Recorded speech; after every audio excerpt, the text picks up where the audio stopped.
All right, everybody, it is Wednesday at noonish, so it must be time to teach your business to fish. I'm Michael Rage, your business guide. Hey, I'm excited today. I got my friend Mark LaCour in here. He's sitting here over to the side. He gets to listen to my beginning rant here in a second. But you guys are going to love this guy. He does a lot in oil and gas. He's done a lot in the podcast world, and he's really helped me. I think we've known each other 8-9 years, and he's really given me a lot of great ideas on how to grow my business, and he's really going to help you. So I want to get in today. I want to talk about opportunities, This weekend I went fishing. You can probably see some of my sunburn. It's starting to peel and all that good stuff. But when we're out fishing, there's always opportunities. One of my favorite blogs that I wrote about 4 or 5 years ago was on opportunities. And I talked about this time I was fishing up in Oregon. And I'm fishing in Oregon. I'm fishing on this high mountain lake. And all of a sudden, a mayfly hatch starts coming off. So boom, mayflies are coming up. Then all of a sudden, boom, on come the trout. The trout start eating the mayflies. And then what happened? The ospreys came in and started eating the trout. So, here there was this one opportunity, this mayfly hatch, and it helped both the trout and it helped the ospreys. One of the things that I see when you've got these opportunities, and I'm going to talk about this with Mark a little bit later, is when you identify opportunities, you also have to worry about threats. Because there's always something that's going to come in there and want to take it and capitalize on the opportunity that's a little bit different because they get a little bit more out of it and they get something different. Right now I coach a lot of businesses to grow your business to sell, especially in a small business. If you build it that way, when there's an opportunity to sell it, it makes it very easy. We don't have to come back, and we were talking with Sherman a little bit ago, we don't have to come back and put the lipstick on the pig and fix it. It's already something viable that somebody else wants to take advantage of and buy you and take that opportunity. Because I always heard that, once opportunity knocks, it's too late to prepare. So we've got to get prepared early up for when the opportunities come our way. And this week we were out fishing. I told you, me and Andy Erickson, he was on here a couple weeks ago. We took his boat out for the first time, together. We went out. We were out all day. Beautiful day. I mean, it was a Gulf day. There was only 1 to 2 foot waves. The water was really clean. It was green.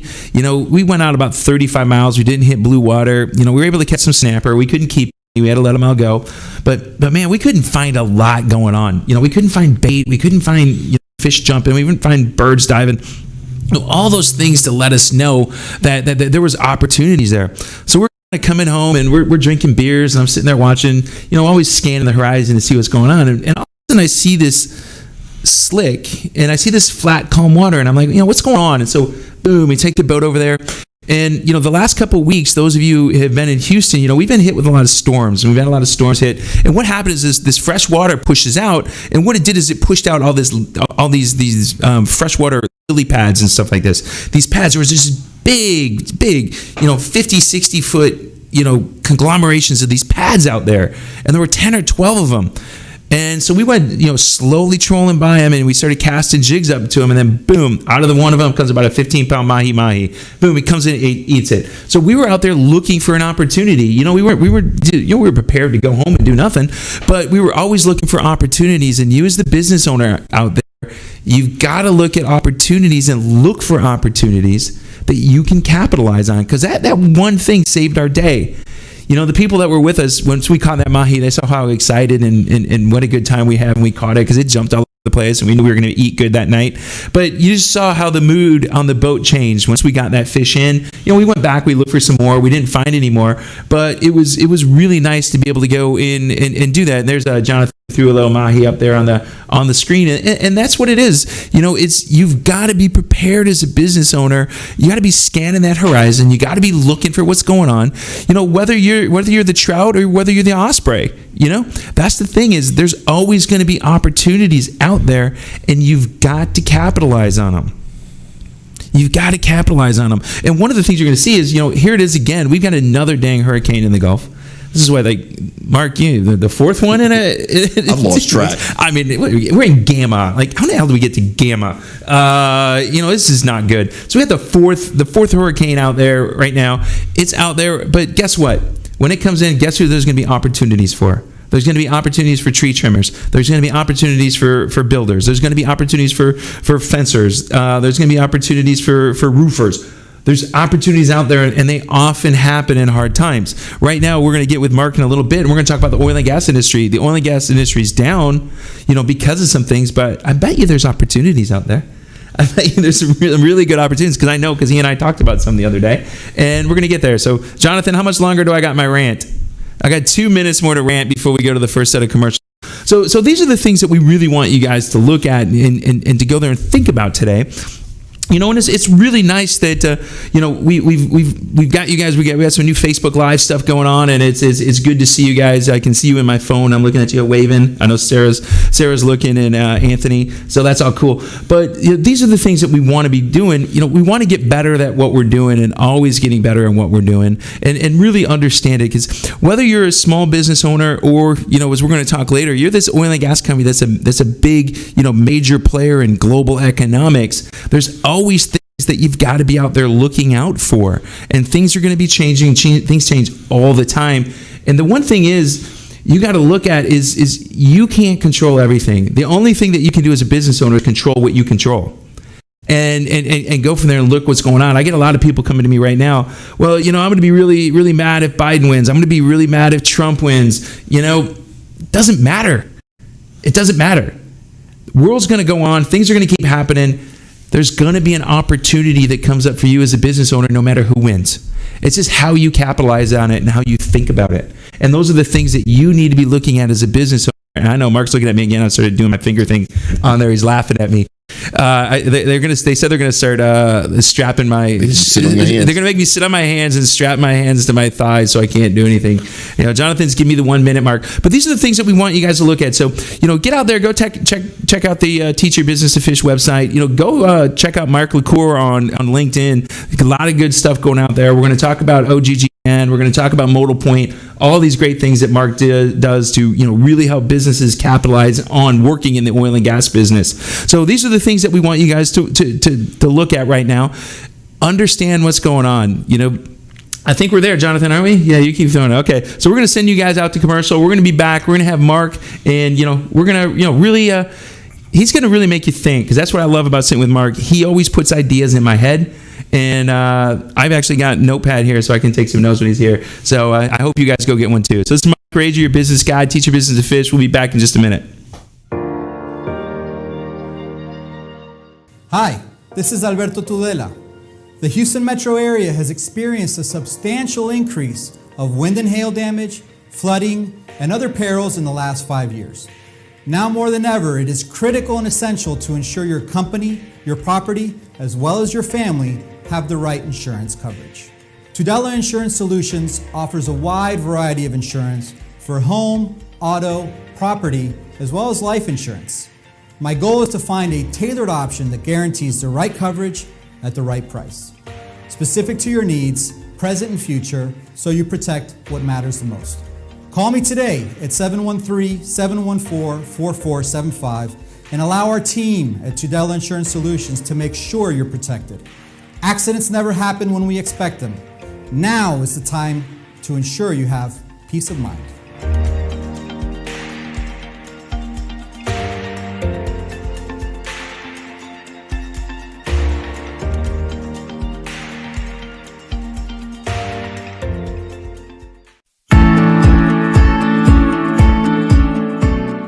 This pandemic has decimated the economy, especially small business. Restaurants are closing, retailers are calling it quits, owners, managers, and sales reps wonder, is this the new normal? They are worried about their companies and their future. Bounce Back West Chase is here to help. Multiple companies, as well as public officials, have teamed up to reinvigorate Houston businesses with Bounce Back West Chase, which can be found at bouncebackwestchase.com. Bounce Back West Chase is a completely free of charge platform where any company in Houston can boost, get exposure, and bring new customers to their business. There are 3 easy steps to helping you get new customers. 1. Log on to bouncebackwestchase.com and click Sign Up to get new customers. 2. Fill out your company details. 3. Create a Bounce Back offer or discount. Your information will then be sent out to thousands of potential customers and clients on a weekly basis. Bounce Back West Chase is a completely free local initiative for Minuteman Press Westchase, City Council members Tiffany D. Thomas and Greg Travis, State Congressman Jim Murphy and Gene Wu, Now Media Radio, the Houston West Chamber of Commerce, and the Westchase District. Get your company signed up, get new customers, and let's bounce back together.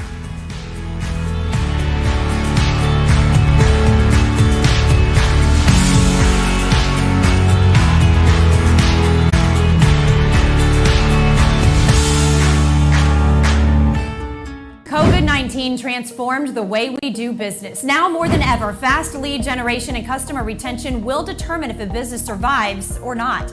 The Now Media Video Business Card is designed to be sent using your smartphone. It's the next generation business card that will open the door for you while keeping social distancing. The Now Media Video Business Card is affordable for anyone from startups to multinational companies and is already being used by hundreds of businesses. Stay open, stay in business. Call us today.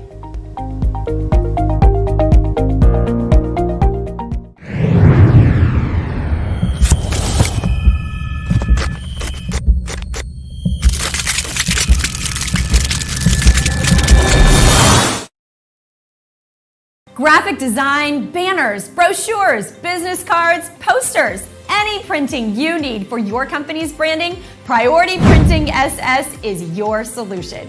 With more than 30 years of experience, Priority Printing SS has been the preferred solution for hundreds of companies for any printed materials. At Priority Printing SS, they believe in listening to you, bringing you creative ideas to effective results. Your printed materials talk about your company. Make sure they open the door for you. Trust your printed materials to the experts. Call Priority Printing SS at 713-575-9800 and let Priority Printing SS handle with ease all your printing needs.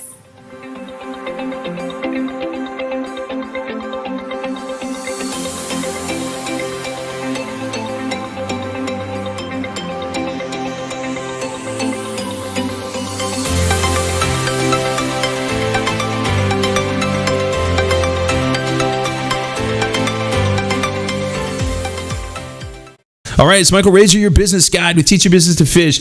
I am back with, I guess, the oil and gas kind of guru in. He's shaking his head. Come on. He's the guy in oil and gas, Mark LaCour. Mark, how are you doing today? Doing awesome, Michael. Thanks for inviting me. This is like really cool setup. I've only seen it from the face of my phone. To actually be in the studio is pretty cool. Yeah. And now I know who you're always barking orders at. Yeah, exactly. He's back there. He's giving us the thumbs up. So, Mark, we talked a little bit about our opportunity in the beginning. We talked a little bit about it, behind the scenes here.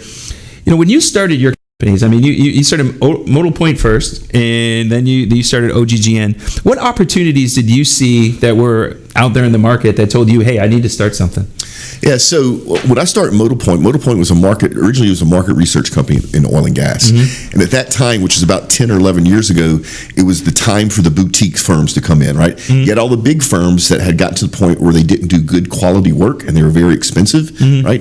And when their sales team sold a gig to a company, they staffed up for it so they could deliver, so they didn't have a bench of talent. And I broke that mold. Mm-hmm. So we had a bench of talent. We only did small gigs, and we did very targeted research to help companies sell their products or service to the oil and gas industry. And so that opportunity was incredible, and we grew that company rather quickly. I think even to this day, we already get your guy to Google it while we're talking, but I think if you Google oil and gas sales experts, I think I still organically come up on Google 1, 2, 3, 4, and 5. So even though I haven't done that work in 7 years, Google still thinks I'm the number one guy on the planet. Oh, wow. Well, how do you end up going to OGGN there? I mean, you went there and started something new. You saw something there. You saw an opportunity. So what happened there? So about 6 or 7 years ago, my marketing guy came to me and said, hey, we need to start a podcast to market our business, right? Mm-hmm. Modal Point. And I looked him in the face and I said, that's the stupidest thing I've ever heard. Nobody listens to podcasts. Go do something to make me some money. And Michael, have you ever had somebody like bug you to the point that you say yes, just so they'll shut up and go away? Yeah. That's what he did. He bugged me about it to the point where I just said yes, hoping he would go away. And what I didn't know is we started the first oil and gas podcast in the world. Oh, wow. 3 months into it, I get a call from Red Wing Boots, and they go, hey, we want to sponsor your podcast. And I almost said why, But speaking of opportunity, the old sales guy in me kicked in and said, shut up, let them talk. Right. And so that was the very first sponsored podcast. And I come from an enterprise sales background. So I immediately saw the opportunities like, is this a one-off? Is this an accident that a big company wants to sponsor a podcast, or is this the wave of the future? And I guessed that it was the wave of the future. So eventually we shut down Modal Point as a market research company because the podcast business was so prolific, and Modal Point is now my speaking platform, which is insane. So the same conversation I would have with you for a beer at a bar, people now pay me to deliver, you know? And so we're now up to the top 11 oil and gas podcasts in the world. We have 6 more in the works for 2020. We started live streaming. That's a revenue stream for us as well. So it's all about, is there a market fit, and then can you capitalize on it, and how do you capitalize on it? No, and that's what it is. It's just taking the time to step back, look at it, and kind of go from there. You know, we had lunch a couple weeks ago. You know, we started talking about ESG and stuff going on. You know, we're talking about another podcast together, and you said, hey, let's put together, you know, you do these fishing trips, you do this stuff. Let's put something together for oil and gas executives. And you know, you threw the idea in my head. I went back, you came here today and said, hey, here's what we got so far. You know, it's been 2 weeks. I went and hired a coach that was really good at building, she builds communities. And so I said, look, Marisha, you know, if I do this, how should I do it? And she goes, build a community. You know, don't do it on Facebook. Look at doing it on, LinkedIn. And I know you're a big LinkedIn guy. I said, build it on LinkedIn and, you know, really push it and see what we can do. And that's what we did. You know, we found something. You helped us identify an opportunity and go there. And there you are, man. You're the number podcast. See, look at that. We got it up there. You know, the OGGN. Tell me about the podcasts that you guys do. You guys got a wide variety of them. Yeah, so they're all oil and gas themed. Okay. And what I'm very lucky as a business owner is we have this enormous global audience. We have over 1.3 million listeners from 187 different countries. And Michael, I had to Google it because I didn't know there was 187 different countries on the planet. Right. And so because we have this large audience, literally every day between 10 and 50 people reach out and say, hey, can you do a podcast on oil and gas finance or oil and gas pipelines or oil and gas through tubing services. So we keep track of the top 20 because we know there's an audience and a demand waiting there. And then we wait for a sponsor to approach us. Perfect example, Tidewater Marine. Tidewater Marine is the biggest operator of offshore vessels in the world. It's one of our sponsors, but when they originally approached us, they wanted us to help them with their investor relations. They go, nobody listens to these quarterly calls. We want to do something different, like a podcast. So then I went and looked at that list, and in that list was offshore podcast, perfect match, boom. Sponsors happy, audience is happy, we make money, make the world a better place, everybody's happy. No, I love it. You know, and you know, I only got into this I got into this year. I was a guest on actually Sherman, who was on here. I was a guest on one of his podcasts. Juan, who you met earlier, said, hey, you know, you're pretty good behind the mic. Why don't you come in and look at doing this? And I like to talk, and it's okay. And there's things I like to do. But, you know, I was not in college, I was a biologist. I mean, there's a lot of times when I go in and talk to people, they say, well, what do you do? Why are you talking to me about business? You know, I was really a trout biologist. I mean, honest to God, I got a master's degree in trout ecology. And I was in the oil and gas industry for 27 years, you know, doing pipelines. So how cool is this? I have a degree in wildlife management. What are the odds of us two sitting next to each other? Like, this will never happen again. Yeah. Exactly. I know we talked about that the other day at lunch, and it's just so different in what we do. But, you know, it's as we evolve as people, you know, we get out. And when I was in the oil and gas industry, you know, environmental, you were not a very well-liked guy. No. Back in the 80s and 90s, not at all. They wanted you just to check the boxes and leave. Yeah, and that's it. And now it's a big issue. You know, this ESG stuff that's coming up.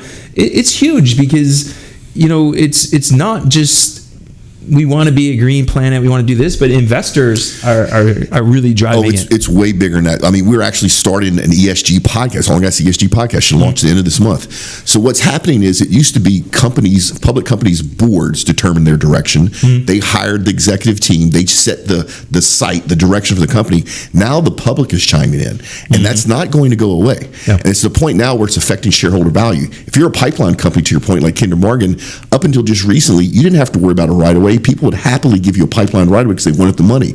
Now people are going, I don't want a pipeline on my property or in my municipality or in my state. Well, Kinder Morgan, now your business model has to change. You have to take ESG seriously or you won't be able to operate, and it will not go away, right? And so it's a huge thing in the industry that's only going to get bigger, but it needed to happen, to your point. It did. You know, I heard a lot back you know, the last presidential administration on Keystone. You know, I did some of the permitting on Keystone and one of the companies I was at, and I was in the pipeline.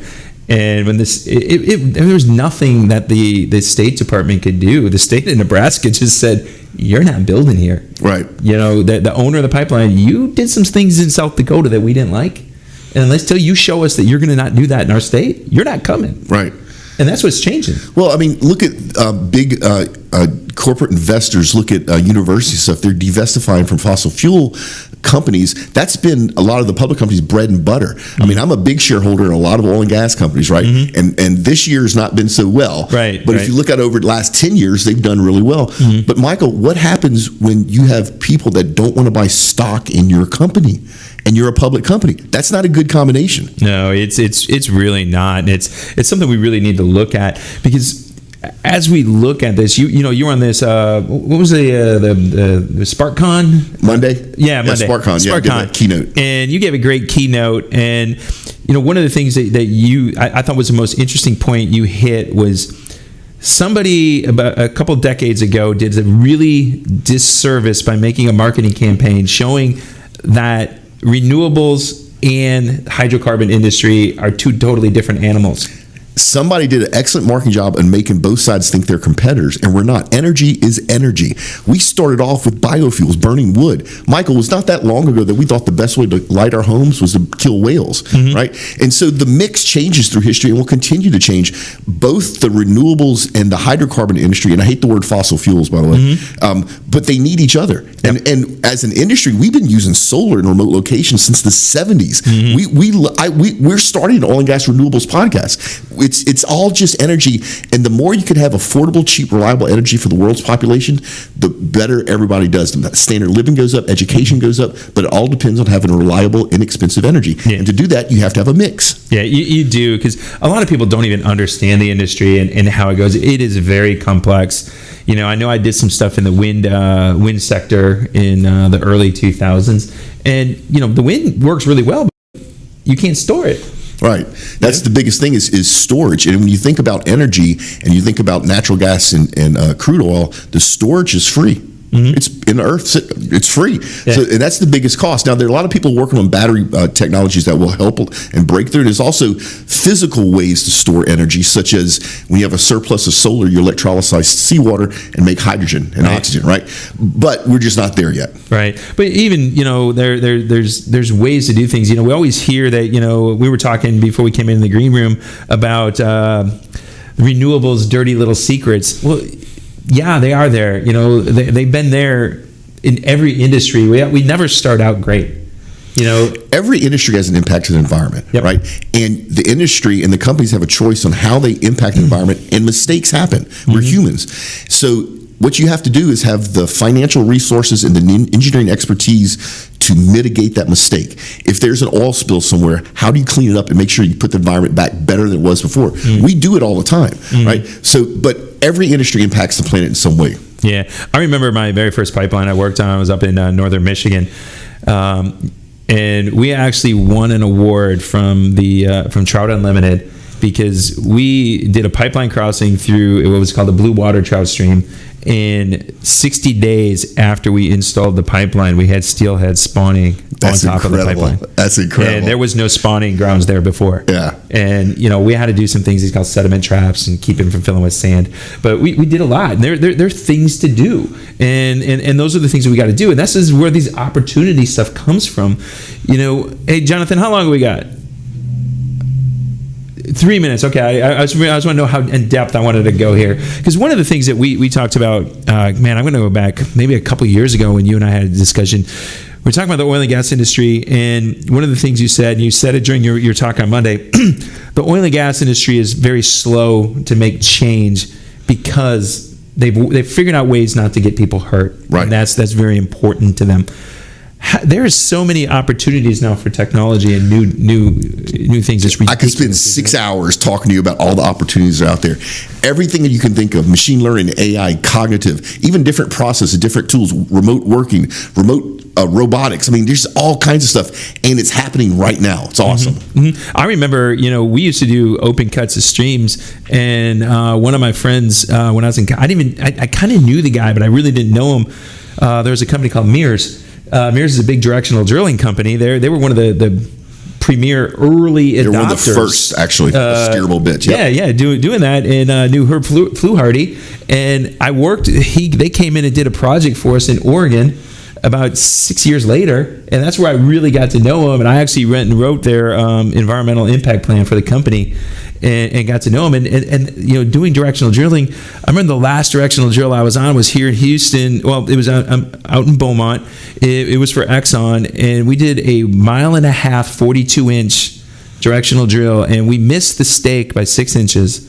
And we had an issue coming back. We started fracking out in the middle of the stream, but we put some sediment back in there, and you try to do, but the amount of sediment that went in from that directional drill versus if we would have open cut it with backhoes was minuscule. Yeah, and if the audience doesn't know what he's talking about, the old way of doing it is you dig a trench, which is horrible for the environment. The new way, we go underground and the bit drills it, steers itself, or a person steals it, and it pulls the pipe behind it. You don't even know what's happening. Nope. I've seen it going under strip centers, and the people still shopping. No idea there's a 36-inch pipe being dragged underneath the strip center. No, it happens all the time, and it's really, really interesting. So I love this section. We're going to get him out of here. We're going to come back. Mark and I are going to talk. I think it was a really pretty good first section. We're going to set some things up. I want to get some more details next section. So this is Michael Rager, business guy, teach your business to fish, Mark LaCour, OGGN, Modal Point, all this gas stuff. We'll be back in just a minute. Hi, I'm Mike Mogel, the CEO of Clean Sweep Office Cleaning. A clean and disinfected space is essential to keeping your customers and your staff healthy, safe, and productive while preventing the spread of COVID-19. Clean Sweep Office Cleaning, with more than 20 years experience in janitorial, restaurant, post-construction, and floor maintenance cleaning. We really make it shine. We are focused on quality cleaning and wellness in our customer spaces. Our team is professionally trained to ensure not a spot is missed, and we use products that are safe for your property and your people. Our services are tailored to your individual needs and include expert floor care, dusting, sweeping, mopping, vacuuming, detailing, glass cleaning, and deep disinfecting. Our experienced team is here to make your office as comfortable and clean as possible. Visit our website at cleansweepofficecleaning.com or call us today at 832-689-7996. Now that's a clean sweep.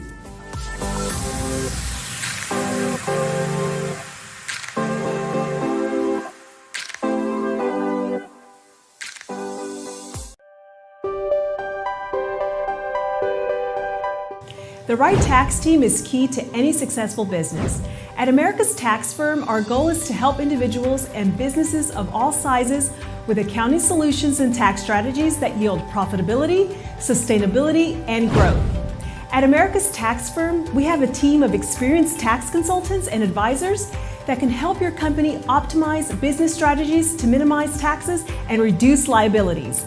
From preparing and filing your personal or business taxes, or choosing the right legal structure for your business, to resolving complex tax issues with the IRS, America's Tax Firm is your turnkey solution.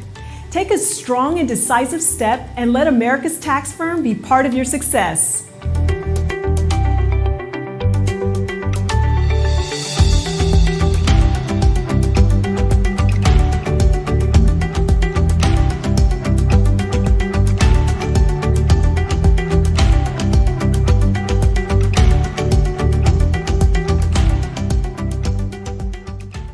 COVID-19 transformed the way we do business. Now more than ever, fast lead generation and customer retention will determine if a business survives or not.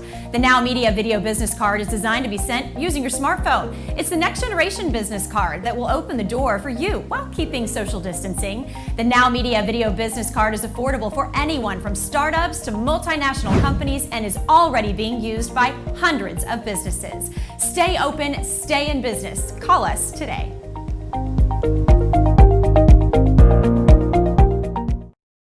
Your business guide. We're back with Mark LaCour.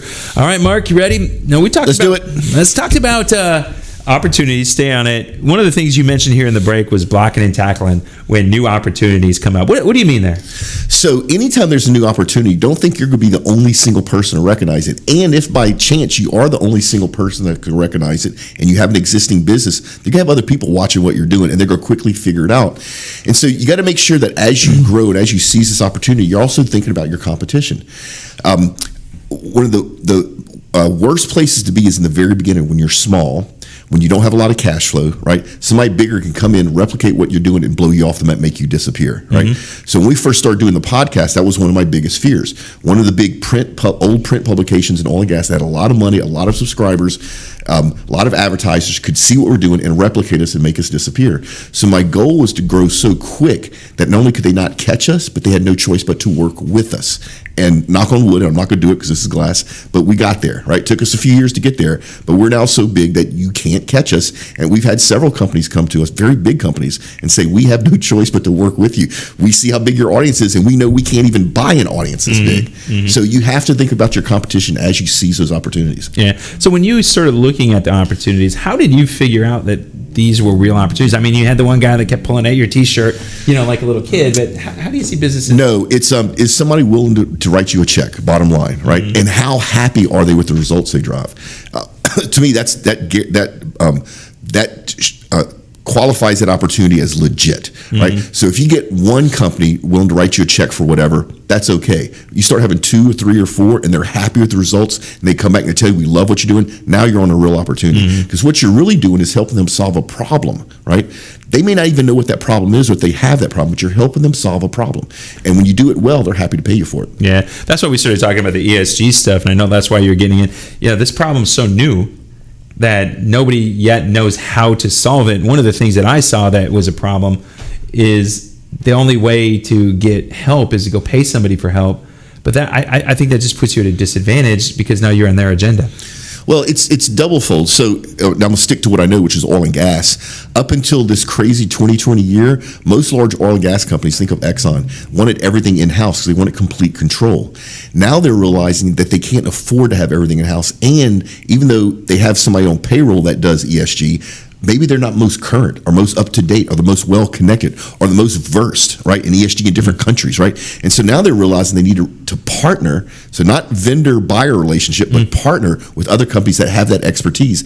And when you're that company and you're seen as that thought leader, that's a nice place to be. Yeah, it's there, and it's just such a widespread issue going on in industry. It's just not tied to oil and gas. It's and Michael, maybe your audience doesn't know what ESG stands for. You want to tell them what it stands for? Okay. It stands for environment, social, and governance. Right. And so what happens is we want in the oil and gas industry, we want to.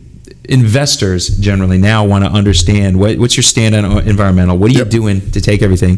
What's your stand on social issues? How are you integrating your workforce? How are you doing what you do? And the governance is how transparent you're being with the reporting you're actually doing. Yeah, and it's things that nobody ever thinks of. So everybody thinks of environmental, greenhouse gases, diversity, but it's not just that. It's things like, how do you pay your people? Right? How happy are they? Right? How's their work-life balance? Right? What is your energy usage? Forget about greenhouse gases. The more you can reduce the amount of energy you're using, better for everybody. Right? So it's all this other stuff that now companies have to be accountable for, and they should be accountable for. Right? And the public is holding them accountable for the first time ever because of things like social media. So as a company, you have no choice but to not only understand ESG, but once again, you could use it as a competitive advantage. Yeah, it is. And I push it all the time with companies that I coach is you've got to be able to look at what everybody has to do, but how do you do it better? How do you tell you? One of my old, we both like to drink beer. Back in the 50s and 60s, there was a lot of breweries in Milwaukee. And I think it was Schlitz, Blatz, and Pabst were all right down the street from each other. They all did the same thing. And I think it was Blatz that came out and said, we use pure, clean Lake Michigan cold water. They were the first one that said it. Guess what? They own it. Yep. Coors did the same thing. Yep. It's how do you do it and what do you share? Yeah, and even if you're a competitive commodities market, let's say you sell paper clips, right? You can still have more domain knowledge about the use of paper clips, the manufacturing of paper clips, how they affect the environment than anybody else. That even in a commoditized market sets you ahead of everybody else. Yeah, it is, and it's just coming back and understanding what's out there. This is where you talked earlier about getting the podcast and staying ahead. So how do you as a business owner now looking at these, how do you start looking ahead and see what's coming up and what's out there 3, 4, 5 years down the road? So a couple of things for people that are in leadership positions. So first thing is put time in your calendar. If you look at my calendar, I have time. I have 8 hours a month in my calendar to just learn about new stuff. This isn't going to cocktail events and talking to my buddy and drinking beer. This is literally reading, research, going to conferences where it makes sense, WebExes, whatever, to learn about the new stuff. I also have another 7 hours in my calendar a month to look at forward, right? So in the podcast world, one of the benefits is that it's audio only. And that sounds like it's not a benefit, but people can consume the podcast while they're doing something else, like driving. Folks, don't be watching YouTube videos while you're driving. It's not safe, right? And you're also in their head. You're in their ear. You typically wear earbuds, right? So that gives us a competitive advantage over other media. Now, think of something like augmented reality, where you have some type of device where you can still interact with the real world, but you can consume this information. Well, that might be a possible competitor to podcasting. So we're looking really hard at augmented reality. I sit on a board of the only intrinsically safe wearable device, so that I'm on the bleeding edge of that technology. Things like TikTok. I got a team right now looking at TikTok. Why? Because I think TikTok's place somewhere down the road is augmented reality, right? So I'm thinking that far ahead, 10 years ahead. And you have to. Yeah, it was funny. I was listening to, you talking about learning. One of my mentors, a guy named Brad Sugars, he runs Action Coach, and he does this little podcast every morning on his drive to work. It's 8 minutes, and here's what he did. And one of the things he was talking about social media and how things are looking on the marketing side of business right now. And he said, right now, everything's been moved 7 years forward. He said he started looking at Google's numbers. Google now is doing the numbers that it was projecting to do in 2027. Yeah. So, that's moving everything. Well, so something that nobody's talking about right now, what's your pandemic marketing plan? We have a pandemic marketing plan. That's where the live streams came from, right? It was part that when we have a rolling 18-month business plan, so we visit every quarter and we change whatever. We never planned for a pandemic, but we did plan for a huge natural disaster, which is pretty close to pandemic. And so we were somewhat prepared when this happened. Yeah. So you had the hurricane plan, you had the flood plan, you were ready to go. And it's amazing that how many businesses weren't. And living in Houston, I mean, how much crap has happened here in the last decade? if you don't know what he's talking about, we've had everything could happen biblically except swarms of locusts. I probably shouldn't have said that. Just about, yeah. We don't have love bugs. Just go to Louisiana and we got swarms of love bugs. It's just about as bad. It was freaking out when we were out there fishing the other day. 25 miles out, and there were 5 locusts on the water. It's like, where did these things come from? How did they get 25 miles offshore and sitting there? I was listening to your intro earlier, and you're talking about fishing, you're talking about the slicks and the lilies, and I always want to chime in. It's like, no. When you discover something like that, if there's other boats, you don't act like you've caught anything. You don't want them you put your rod down so they don't see that you have a fish on. We used to do that a lot on Lake Michigan. It really was, because back when I guided, I worked on a first maintenance charter boat in Lake Michigan. There was a lot of misinformation over the radio on what was going on. Until because it was competitive. People were paying you, to do what you needed to do, and so you really looked, and you didn't share too much information that you didn't have to. But one of my first trips, me and my best friend Steve, we went up to Ludington, Michigan. We were 20. I think we were 21 at the time. We were on his 18-foot Lund boat with 40-horse Merc. We had homemade downriggers. We had everything on there. And we went to a tackle shop that I was going to from a kid. The guy remembered me coming. My grandparents would take me out there every year, and I would talk to the owner. And I go, man, this is our first time going salmon fishing. He told us what to do. He goes, all these other guys are telling you to go, don't go here. Go here, here. Man, we didn't even go a mile out of the river in Ludington, and we just slayed the Chinooks. Yep. And it was nice, but it was good having that person that really wanted to share with you. Yeah. And you know what? When people trust you, they get to know you both personally and business, they will happily share valuable information with you. One of the things I love about the oil and gas industry is once they get to trust you, they will share everything with you. And I love it. It's still an industry of people doing business with people. Yeah, it is. It's an interesting business. The reason I got into coaching was because of my time in the oil and gas industry, because it was really, when I looked at then, it was there was a big communication gap with what was going on in the field and what was going on in corporate. There was so much, why are we doing this? What are we doing? Right now we're getting millennials. The most important thing, a lot of it is why are we doing what we're doing? If we understand why, they're able to go in and make a better decision. Yeah, the millennial generation gets a lot of bad flack, and I disagree. I have my entire team is millennials, and they're the best team in the world, and they have no fear. So one of my new hires, literally brand new hire as an admin, we need to get in touch with a VP at Baker Hughes, and she goes, "I'll just call her." I go, "You can't just call her."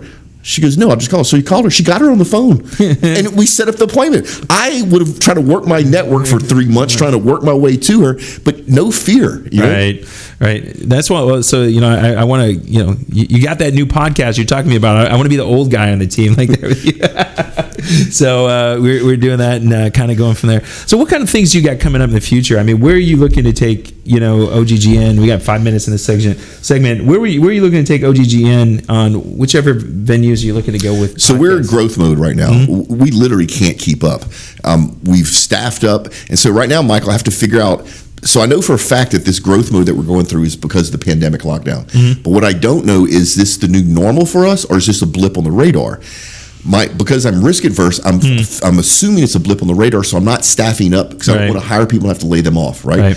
But it's also limiting how fast I can grow, right? So shows that we should have launched last month are taking it twice as long because I don't have enough manpower to get it done. Mm-hmm. So we're looking at automating a lot of stuff in the future. We're looking at partnerships with outside our normal sponsorship model. We're looking at different monetization models. I told you we have 2 live stream shows now, one of which has free whiskey tasting people. Sweet. The number 1 single malt whiskey in the world is our partner on that, and they're giving away we're going to give away 20 sets of 3 different whiskeys, and they're going to have their whiskey professional come on and guide people through a whiskey tasting. Nice. How many oil and gas conferences do you think do that sort of stuff? Yeah. And we're doing it virtually via live stream, so it's just a totally different format. Yeah, HR would have killed that. Oh, by far. Yeah. And luckily for me, my HR person's my girlfriend, so I'm good. There you go. HR killed a lot of fun stuff in oil and gas. Yeah, but so we're just have an eye toward growth, and we're thinking of things outside the box. We're considering everything that comes in the door if it makes fiscal sense, and then what we do is we test it. Mm-hmm. Like, okay, this is a good idea. Live stream. Will somebody sponsor it?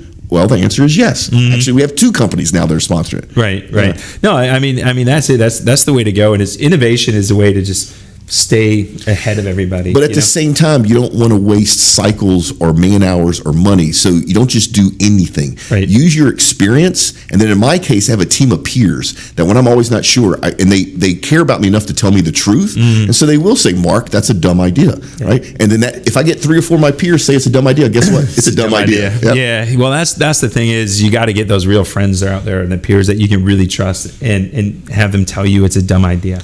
And having a community built around you, because that's literally what the podcast, the bottom line is. The podcast is literally education through storytelling, but the audience is what makes it so special. And the audience is our community, right? And so having that group around you at different levels is a wonderful thing. Yeah, no, that's just awesome. I love it. That's the thing we're really looking to promote here. And go there. That's when I started talking to my friend Marusha, it was all about community. She goes, Mike, that's the way everything's going now. You've got to build a community. You got to build a community. I was talking earlier, there's a lot of small business owners that they're going out there and they want everybody to like what they do. And it's just so dumb. You need the right people liking what you do. Well, so let me example I use with people all the time. Imagine you had a YouTube channel and I had a YouTube channel. Now imagine you had 1 million subscribers and I had 2. Mm-hmm. Most people would say your YouTube channel is way more valuable than mine. But what if my 2 subscribers were Oprah Winfrey and Kim Kardashian and they were active? Mm-hmm. Now all of a sudden my YouTube channel is way more valuable to use. Yes. So to your point, you don't need everybody to like you. You need the select few that are a benefit to your business to understand what you're doing. Yep, yeah. That's exactly where you need to go. So we got like a minute here to wrap up. So wrap up some on opportunity. I want to talk about the next section. I really want to go into the fun part of running a business. So that's what I want to talk about. So opportunity. You're going to talk to a new business owner that's looking to go oil and gas opportunity. What should you tell them to be looking for? The first thing is make sure that you can pay the bills, right? Pipe dreams are great. I have some big ideas that one day we may actually act upon, but right now they're not monetizable, right? You need cash flow as a business. So number one thing, make sure you can pay your bills, get cash flow. Number two, look at what other industries are doing. Perfect example. The airline industry's been doing predictive maintenance since the 70s. We don't do it in oil and gas. There's an enormous opportunity, right? Sitting right smack there that everybody in oil and gas is going, I wish we could do predictive. Well, we can. You just have to find the right people and the right resources and change the culture, and then we can do it. So just keep your mind open. Awesome. So, Jonathan, we ready to wrap this section up? All right, so we're going to go to a break. We're going to come back. We're going to talk to Mark a little bit about the fun side of owning a business and why we want to do it and his love of fast cars and all that fun stuff. This is Mike Rager, your business guide. We'll be back in a second.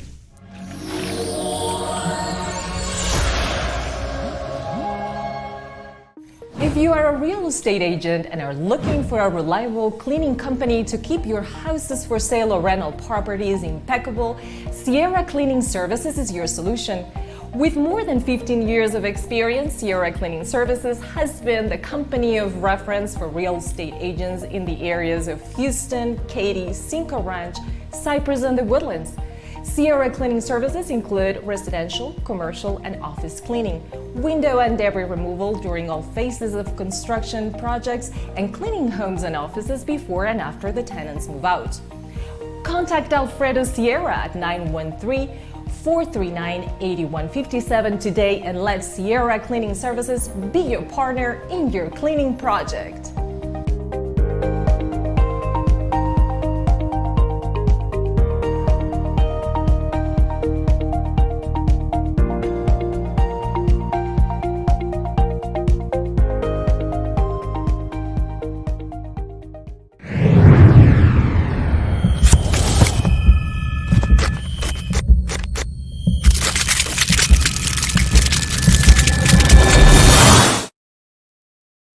Graphic design, banners, brochures, business cards, posters, any printing you need for your company's branding, Priority Printing SS is your solution.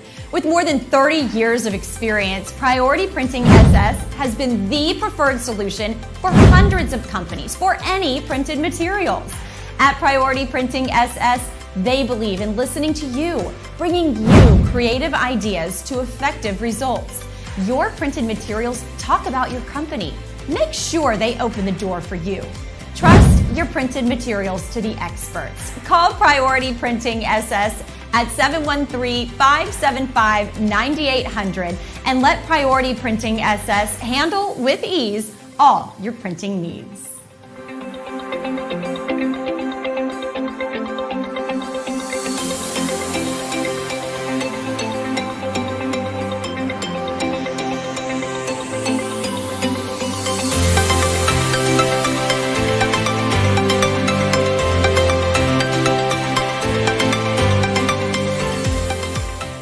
COVID-19 transformed the way we do business. Now more than ever, fast lead generation and customer retention will determine if a business survives or not.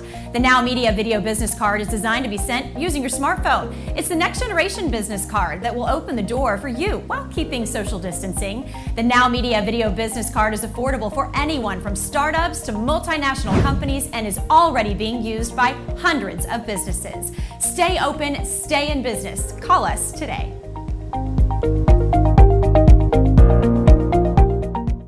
It's Michael Rager, Teach Your Business to Fish, Business Guide with Mr. Mark LaCour of OGGN. Mark, all right, we talked about opportunity, we talked about business, let's talk about fun.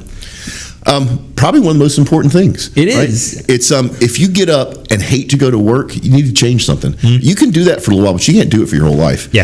And when you do something you love, it's the exact opposite feeling. If I had to, I could go back to corporate America, but it would be kicking and screaming. If I went back in the oil and gas industry in the field, I'd kill somebody.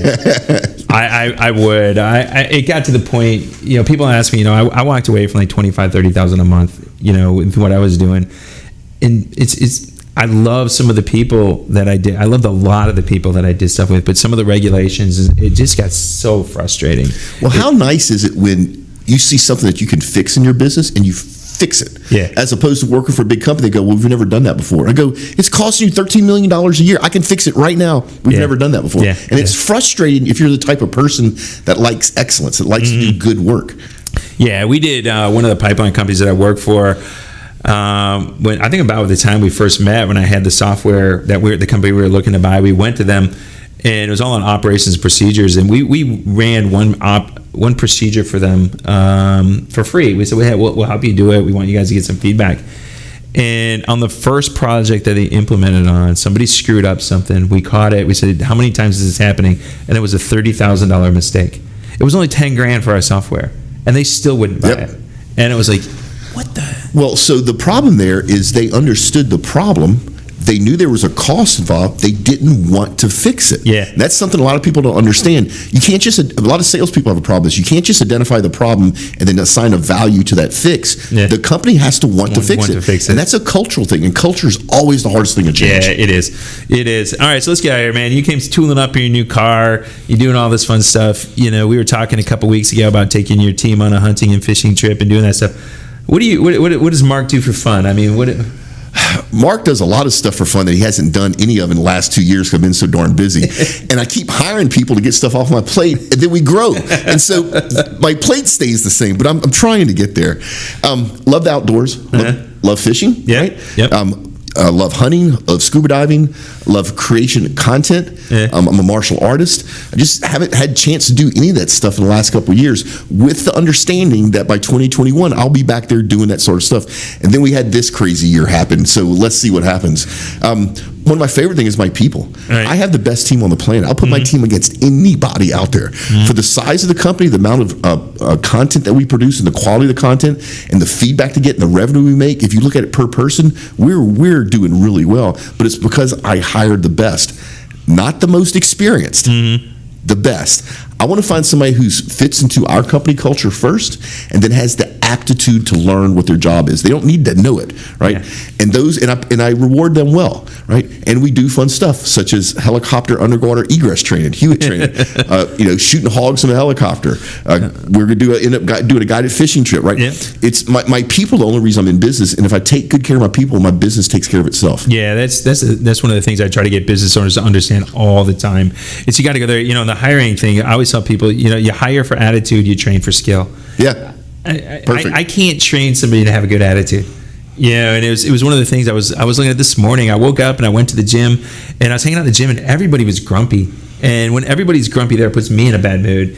And I think that's one of the best things I like about having a 9-year-old. He's always happy. Yeah. He hasn't learned that the world hasn't got him, yet. And I just run home and he's like, "Hey, Daddy, what's going on?" And so that's always a good There's thing. a very zen moment with children because they literally live in the moment. They're not thinking about what's for dinner or what you have to pay taxes or what I have to get done or emails. They're literally with that toy and they're just totally grossing that toy. I want to get back there. Yeah, I know. Me too. It's great. That was the one thing about being on the fishing trip this weekend. It was like, no electronics, nothing works 50 miles offshore. It's great. Just turn it off and not worry about it. Just having it. We were talking one day, and you said one of your goals was to was it shore fish every? Oh, so this has been a goal since I've been in high school. Yeah. I want to fish the entire coast of the U.S. and I've done most of it, just not all of it. Right. Yeah. So where do you still got to go? So I've made it literally from Boston, Massachusetts, along the entire East Coast, along the entire Gulf Coast to the Mexican border, and then I've done West Coast fishing on the upper part of California. So I have that whole West Coast to fish. Okay. Now, my big thing is I don't have a fear of sharks, right? I've had sharks pull fish off my stringer in the surf millions of times, but when you're in the part of the country where the shark can eat you, I'm a little bit more careful. I scuba dive as well. We were supposed to go spear fishing out of Newport, Oregon, and one of the ways you do is you time it on the tide. And so what you do is you drift out on the river, go around the jetty, and then have the tide put you back in on the other side. And the day before we were supposed to go, there was a video on the news of a great white in the bay chewing on the dude's motor. And we very seriously reconsidered that and hit a freshwater lake. Dude, I'm right there with you. Like I said, I have no problems with sharks, but when they get big enough to eat you, so you won't see me doing any diving off the West Coast in Africa, any place where you might get eaten. One of the fun parts the other day was we actually jumping off the boat in 25 miles offshore. It's just really wild, when there is nothing around. And just jumping into that deep water. My favorite experience ever was when I did my first deep water dive, and we had an instructor, and it was a a rigs to reef program where they had cut down a production platform, and there was this grouper. And if you don't know what a grouper is, imagine a fish as big as a Volkswagen Beetle. Yep. And this grouper swam up to me, and I realized how small I was in the universe, because you're in the ocean, away from everything, and there's a fish way bigger than you are checking you out. Yeah, he could potentially eat you. Yeah, he's not scared of you at all. No, not at all. Those big Goliath groupers, man. Have you been around when they grunted at you? Yes. Yeah, it just freaks you out. You know, people think you go underwater and it's calm and quiet. No, hell no. There's a lot of noise going on under there. It's nuts. I miss diving too. We did some diving on the rigs off here, and I remember one time my friend Gary, we're there on the safety stop, and he just goes and looks down and he goes, shark. We had 2 bull sharks that were about 40, 50 feet under us, and they were circling and coming up, and we're like trying to get that safety stop in and trying to get back to the system. So I get on the boat, and as I'm getting on the boat, his fish come flying over the top of me. He's like, get up here, it's right here, right now. And he got on the boat, man. Those 2 bull sharks were swimming right at the surface then, and they are not afraid of you at all. Yeah, they're not a nice shark either. No. What's the weirdest thing you've had happen out there? What's the rating of this show? Can I talk about the strippers they flew out to the bachelor party? Yeah, you can do that. Yeah, you can do that. I went to this really cool bachelor party, and it was all offshore to the Gulf of Mexico. It was a deep sea trip, and it was really cool because no matter how much people drank, they couldn't get hurt. They go on the boat, right? And the crew of the boat takes care of everything, and they literally flew a stripper out.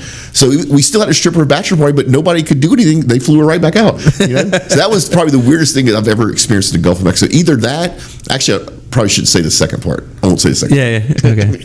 But it's just the weird stuff happens. When you're on there and you're relaxed and you're away, and it's that's the good part about business. Is being able to go away and decompress. It's important if you're in a leadership position for you to get out of the day to day.